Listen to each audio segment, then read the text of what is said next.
told Kara yesterday. Just letting you know.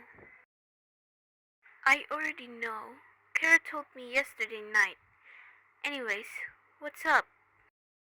Well, I was thinking if you could give me your bedtime story book and Sajara. Please.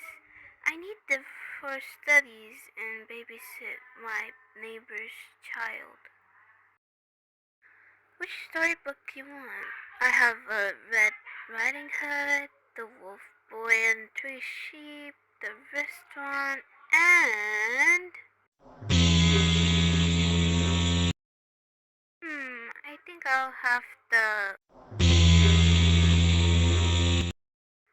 Well, okay, go get it tomorrow, if you can. I might be busy and stuff.